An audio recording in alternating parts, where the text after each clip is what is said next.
Về xưaបងប្អូននៅក្នុងវីដេអូនេះខ្ញុំធ្វើការបង្ហាញបងប្អូនអរគ្នាអំពីរបៀបដាក់ follow នៅលើ profile របស់យើងណាបងប្អូនអូខេបាទអញ្ចឹងក្នុង profile Facebook ណាបងប្អូនបាទអញ្ចឹងបងប្អូនតែងតែចង់បាន follow ច្រើនបាទដាក់នៅក្នុង profile របស់យើងបាទខាងក្រោម profile របស់យើងហ្នឹងឲ្យមានឃើញលេខច្រើនបាទជាចំនួន follow គេមក follow ពិតប្រាកដអញ្ចឹងណាបងប្អូនមិនមែនយើងដាក់លេខដូចថាយើង add សួរសល់ឯងយើងដាក់គ្រាន់តែដាក់លេខថា follow ប៉ុណ្ណេះអីអត់ទេណាបងប្អូនបាទអញ្ចឹងខ្ញុំបង្ហាញបងប្អូនអំពីដាក់ follow ពិតប្រាកដតែម្ដងណាបងប្អូនបាទដូចបែបនេះណាបងប្អូនបាទអញ្ចឹងបងប្អូននឹងឃើញពាក្យ follower និង following ហើយបាទអញ្ចឹងខ្ញុំបញ្យល់បន្តិចតកតងនឹង follower និង following អញ្ចឹងណាបងប្អូនបាទសម្រាប់បងប្អូនដែលអត់ដឹងណាបាទអញ្ចឹង following នេះគឺយើងបានទៅតាមដានគេបាទយើងកំពុងតាមដានគេអញ្ចឹងណាបងប្អូនបាទឧទាហរណ៍បងប្អូនទៅ follow page គេអញ្ចឹងទៅគឺវាលោតចូលកន្លែងហ្នឹងហើយបាទហើយខ្ញុំនេះគឺមាន8 following បាទអញ្ចឹងខ្ញុំបានទៅតាមដាន page គេហ្នឹងគឺចំនួន8បាទហើយចំនួន follower បាទនេះណាបងប្អូនបាទ follower ហ្នឹងគឺខ្ញុំគេ follow ខ្ញុំបាទមានន័យថាគេ add friend មកអីចឹងណាបងប្អូនបាទអញ្ចឹងវាជាប់នៅកន្លែង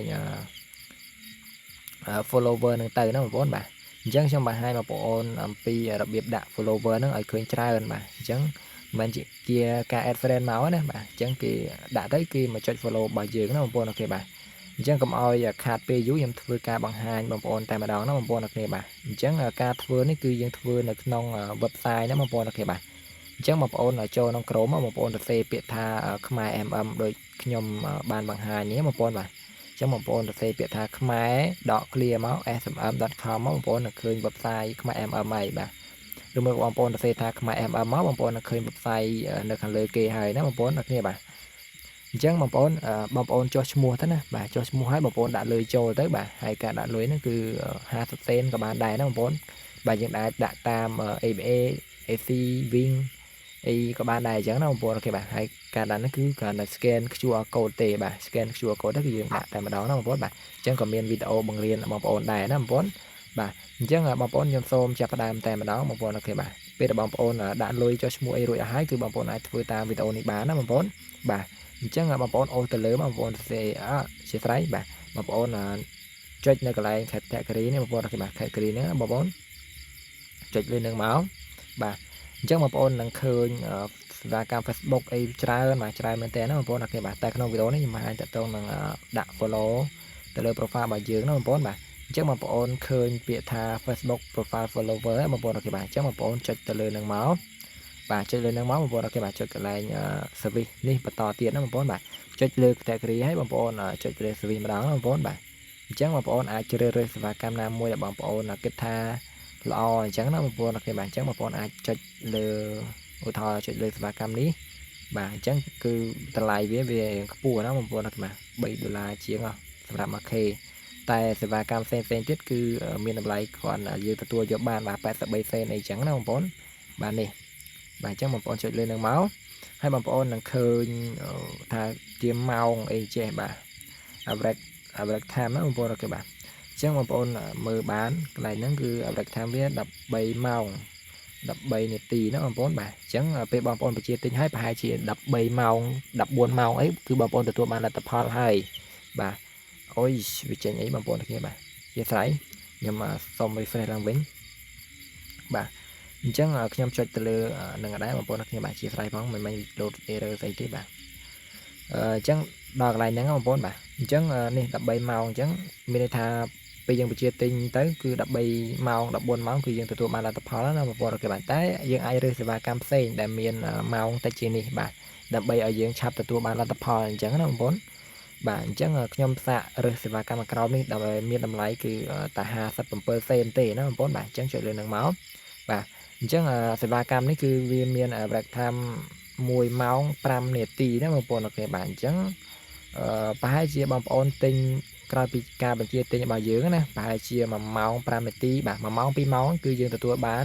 follow នៅក្នុងបាទនៅក្នុង profile របស់យើងហើយណាបងប្អូនអូខេបាទអញ្ចឹងខ្ញុំសម្រេចចិត្តថាយកសេវាកម្មហ្នឹងហើយបងប្អូនអូខេបាទនេះសេវាកម្មនេះណាបងប្អូនបាទដែលមានតម្លៃ57សេនទេបាទសម្រាប់ 1K បាទអញ្ចឹងបងប្អូនប្រហែលជាចំណាយលុយ2000រៀលសម្រាប់ 1K follower ណាបងប្អូនអញ្ចឹងទូថ្លៃបងប្អូនបាទ ចឹងខ្ញុំសូមទៅយក link បាទទៅយក link profile របស់យើងមកដាក់កន្លែងនេះបងប្អូនអូខេបាទអញ្ចឹងបងប្អូន copy link profile របស់យើងមកបងប្អូនបាទអញ្ចឹងបងប្អូនបាទអញ្ចឹងចូល profile បាទចូល profile មកបាទខ្ញុំសូម5បន្តិចបងប្អូនអូខេបាទបើសិនជាបងប្អូនអត់ទាន់បើក professional mode ដូចខ្ញុំនិយាយទេបងប្អូនអាចបើកបានបងប្អូនអូខេបាទយើងគ្រាន់តែចុចកន្លែងនេះបងប្អូនអូខេបាទកន្លែងនេះវាមាន turn on professional mode បាទនេះអានេះបើសិនជាយើងចុចម្ដងទៀតបិទបាទដោយសារតែខ្ញុំបានបើកហើយបងប្អូនអូខេបាទបើសិនជាបងប្អូនអត់ទាន់បើកទេបងប្អូនអាចចុចបើកផងណាបងប្អូនបាទទៅយើងបញ្ជាទិញទៅស្រួលណាបងប្អូនបាទអញ្ចឹង copy link បងប្អូនបាទចុច copy link មកបាទអញ្ចឹងយើងអូសទៅលើមក copy link to profile នេះបងប្អូនបាទចុចលើនឹងមកបាទអញ្ចឹងបងប្អូនថយមកវិញបងប្អូនយកមកផាសនៅកន្លែងប្រអប់ link នេះណាបាទចុចកន្លែងនឹងមកបាទហើយ quantity នេះគឺយើងដាក់ចំនួនដែលយើងចង់បានបងប្អូនអូខេបាទអញ្ចឹងបើសិនជាយើងចង់បាន100បងប្អូន select 100ទៅណាបងប្អូនអូខេបាទហើយបើសិនជាដាក់100អញ្ចឹងគឺវាគិតលុយឲ្យយើងប៉ុណ្ណេះណាបងប្អូនអូខេបាទប៉ុណ្ណេះគឺ5 សេនណាបងប្អូនបាទដោយសារតែសេវាកម្មនឹងតម្លៃ 1k 57 សេនបាទអញ្ចឹងបើសិនជាយើងដាក់100អញ្ចឹងវាថាគិតថា5 សេនកន្លះចុះណាបងប្អូនអូខេបាទអញ្ចឹងសម្រាប់ខ្ញុំដាក់តែ100ទេឧទាហរណ៍បើសិនជាបងប្អូនដាក់1000ក៏វាលោតកន្លែងហ្នឹងវាឡើងតាមនឹងដែរឧទាហរណ៍មកបងប្អូនបាទដាក់1000ទៅបាទអញ្ចឹងគឺវាលោតលេខ0.57 សេនណាបងប្អូនអូខេបាទ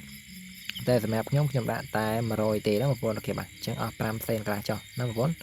បាទអញ្ចឹងខ្ញុំដាក់អញ្ចឹងហើយខ្ញុំចុច submit ណាបងប្អូនបាទចុច submit មកបាទអញ្ចឹងពេលបងប្អូនចុច submit ហ្នឹងគឺវាចេញបែបនេះណាបងប្អូនអូខេបាទហៅថាជាវិក័យប័ត្រអញ្ចឹងទៅណាដើម្បីបញ្ជាក់ការបញ្ជាទិញរបស់យើងអញ្ចឹងណាបងប្អូនអូខេបាទអញ្ចឹងបងប្អូននឹងឃើញព័ត៌មានមួយចំនួននៅទីនេះបាទមាន ID មាន service name បាទមាន link មាន quantity ហើយនឹង charge ខាងក្រោយគឺ balance ដែលរបស់យើងណាបងប្អូនបាទអញ្ចឹងបងប្អូនអ្នកគ្នាពេលដែលយើងបញ្ជាទិញដូចខ្ញុំបញ្ជាក់ខាងដើមអញ្ចឹងតាមសេវាកម្មបាទបងប្អូនជ្រើសរើសខ្លួនឯងបាទកន្លែង average time នេះគឺ1ម៉ោង5នាទីណាបងប្អូនបាទអញ្ចឹងប្រហែលជា1ម៉ោង5នាទីឬមួយក៏1ម៉ោងកន្លះ2ម៉ោងក្រោយគឺយើងទទួលបានលទ្ធផលនៅក្នុង profile របស់យើងហើយបាទគឺមានអ្នកចូល follow របស់យើងហើយចំនួននេះគឺឡើងតិចអញ្ចឹងណាបងប្អូនបាទអញ្ចឹងវីដេអូនេះខ្ញុំមានតែប៉ុណ្ណឹងបងប្អូនអូខេបាទបើសិនជាបងប្អូនអត់យល់បងប្អូនអាចចុចថយក្រោយហើយមើលវីដេអូនេះម្ដងទៀតបាទហើយបងប្អូនធ្វើតាមមួយទៅបងប្អូនអូខេបាទអញ្ចឹងអត់មានអីពិបាកទេបាទអញ្ចឹងវីដេអូនេះមានតែប៉ុណ្ណឹងបងប្អូនអូខេបាទអរគុណច្រើនជួបគ្នានៅវីដេអូក្រោយទៀតបាយបាយ